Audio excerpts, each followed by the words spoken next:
course that could just see birdies galore with the Byron Nelson, like returning to TPC Craig Ranch, dude. So before we do that, as you see some of the fun facts about this course, like on your screen, and KH Lee is going to be back to defend his first career title there. Like yesterday, though, the weekend that was at the Wells Fargo, like Max Homa riding some steady play with his fourth career victory. Like, what was your biggest takeaway there? Either with Max, was there someone else in the field that really stood out to you as the PGA Championship is next week too?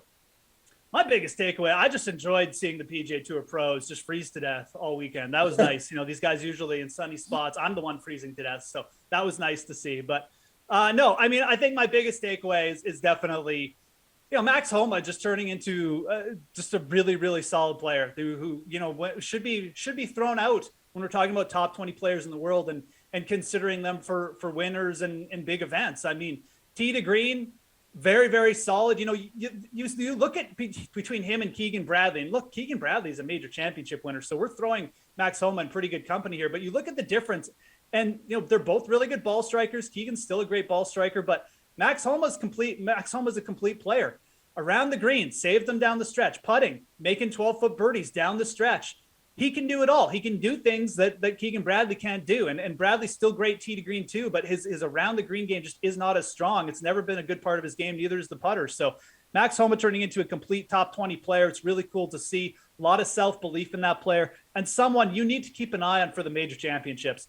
He will break through eventually. I'm not saying he's going to win necessarily, but he's going to compete. And, for top 20 odds, or even just as an outright in the longer shots, you got to keep an eye on Max Homa for big events going forward. Also, like I've started noticing now, like buzz is building for Rory ahead of next week's PGA Championship, Geoff. Like second straight top 5 finish. He hasn't won a major since 2014, which is kind of wild, but like his 68 on Saturday and Sunday was better than just one other player in the field, and that was Cam Young. I mean, I got sucked into Rory at Augusta too. And like, if we're talking about DFS and just performance, it's fine. It's great. But like, it's kind of just the same old story with Rory, right? Like, look at what Jon Rahm did the week before in a week field. Came in, he blew the doors off. Rory just like that slow start again. So is he going to figure it out eventually? Probably. Do I want to bet him necessarily over guys who are like, just bigger than him in odds? Because his odds, unfortunately, have dropped. So it's kind of a two-way street with Rory. Do I think the win is coming? Yes. Do I like the fact that his odds are now getting shorter? Not really, because there's players behind him like Patrick Cantlay at better odds who win, who literally go out there and win and have like 3 wins over the last 8 months. So yeah, Rory's nice to talk about. I really do think eventually he'll strike in the majors again, but his success rate at these big events just has not been good enough for us to be investing long-term in the outright market. So yeah, Rory is, he's playing well.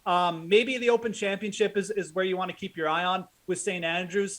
That's kind of got a little bit of narrative to it too. Remember the last time it was played there, Rory had to miss because of injury. So I don't know. I think there's better value out there for the PGA Championship right now, but Rory definitely someone who, the breakthrough at the major will come soon. It's just we don't really want plus 1,400 on him. We'd rather get like plus 2,000 or better. Okay, yeah, he's his odds are now plus 1,200 to win the PGA Championship. Same for the Open too, plus 1,200. Second best odds. Jon Rahm the favorite. Need him to miss a cut, and then we could get maybe some better odds. You know what? And like Rory's got the same odds to win the PGA next week as like Scotty Scheffler. Who else? Justin Thomas is there, and a lot of these big name guys are actually in the field this week, Geoff. So like, what type of player are you looking for at TPC Craig Ranch? Because it's a track that has really little resistance to the best players in the world. You look at last year, I think it was 6 golfers finishing 20 under or better, including KH Lee, 25 under for his first career victory. Yeah, and like I don't think you'll see that type of scoring this year. I think you'll see it play a little bit. Last year was wet. It was really receptive, and it just turned into basically an outright birdie fest. It's a Tom Weiskopf designed course. It is kind of a little bit of an easier setup, but one thing about Weiskopf designs is there's scoring holes. Like you can score. He's also designed TPC Scottsdale, so which again has those scoreable par 4s, some easier par 5s in there where you can make your hay. And TPC Craig Ranch is very much in that vein. So it's a fun course. I don't think you'll necessarily quite see it, at minus 25 again, unless we get similar type of conditions, but you will see scoring. And I think, again, you need a player who doesn't just excel necessarily in the ball striking. Like it's most likely not going to be a grind fest like we saw last week. yeah, you're going to have to hit irons well and stuff like that, but you're also going to have to bring a little bit more finesse and perhaps pop around the greens and on the greens. So, again, like you should be targeting the elite ball strikers, but don't expect the same kind of grind fest as we saw last week.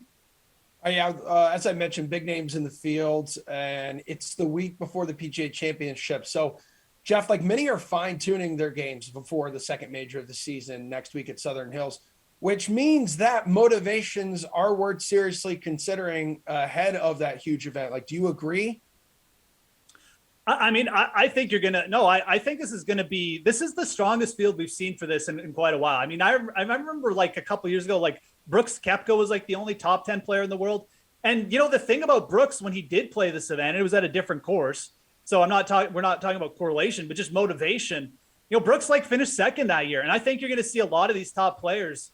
Maybe if things go a little bit, haywire, you might see like one guy drop out, but these guys have motivation here to play 4 rounds. They're here for competitive practice. So don't go about thinking that like, oh yeah, like half these guys won't even play the weekend. Like they want to get in 4 rounds. They want the competitive practice. They know that, it's been a break for some of them since the Masters. Like a guy like Justin Thomas wants some practice. And by the way, Justin Thomas still searching for his first win since the 2021 Players Championship.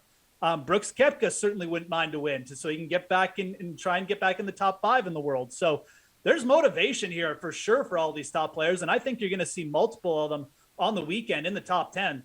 Odds wise too, it's really interesting. Like Brooks Koepka's PGA odds, they're almost half what his odds are this week. So you're looking at the odds on the DraftKings Sportsbook right now. And I think when you're looking at them for the top players, you should not only be opening up the odds for this week, but you should be opening up the odds for the PGA Championship and saying to yourself, am I getting a deal on this guy here? Because there are some deals to be had. When you can get Brooks Koepka for the PGA Championship at plus 1,600, but you can get him for plus 3,500 this week, Emerson, in the Byron Nelson. Yep. There's deals to be had, friends. So bring up those PGA Championship odds when you're looking at the top players and go down the list. Hideki's another one that sticks out.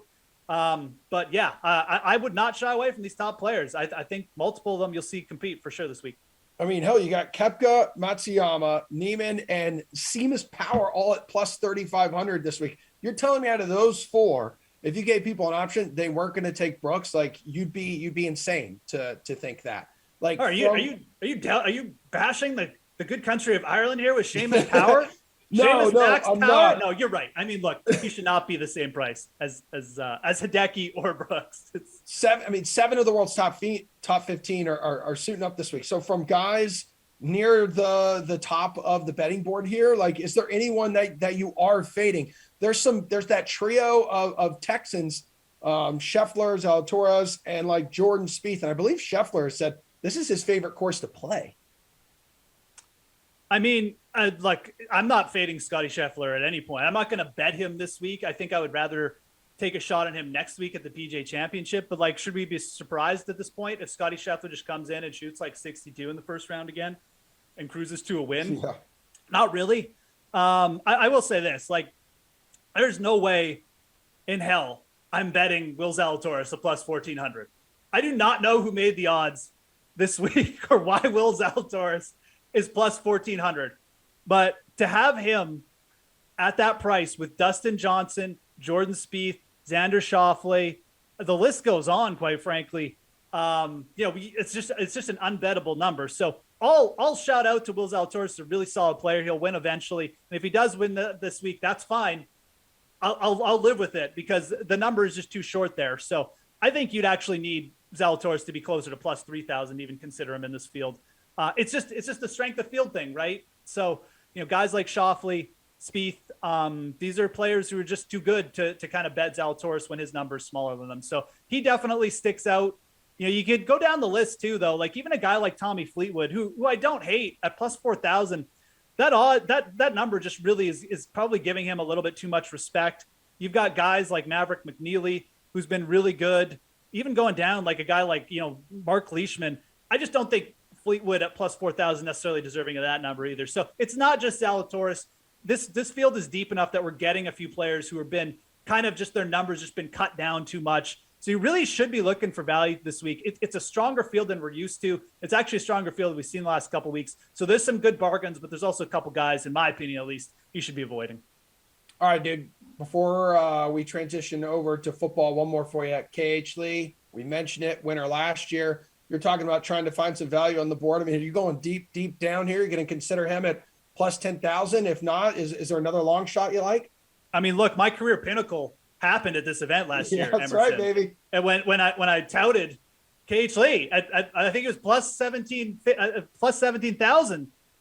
Like, I mean, it just can't get any better than that. So do I have love for my guy KH Lee at plus 10,000 this week? Yes. I mean, of course, I'm not going to say anything bad about KH Lee. He's putting food in the table still, but he's not necessarily my favorite long shot play. You know, I really don't hate giving Jason Day a chance this week. And there's two guys at plus 5,500. I already mentioned the other one. Maverick McNeely is a player who is going to win eventually. I really like the way he sets up for this course. You know, he's big off the tee. His approach game has been better this year, but he can get really hot with the putter. And again, if we get a lower scoring event, which we're going to, I think Maverick McNeely can definitely excel there. And I'm going to give Jason Day one shot this week, just one shot to prove himself that this isn't a fluke. He gained a ton on approach last week. He was one of the top players tee to green. If Jason Day is back and and I think the setup is better for him than just like a rainy, freezing cold, you know, where we played last week, I think plus 5,500 is still good value. So those are two players I'd be looking at. McNeely is definitely my more favorite bet. Jason Day is just kind of, we're going to ride the momentum and see. But those are two players at plus 5,500 who I would be definitely targeting this week in the betting odds.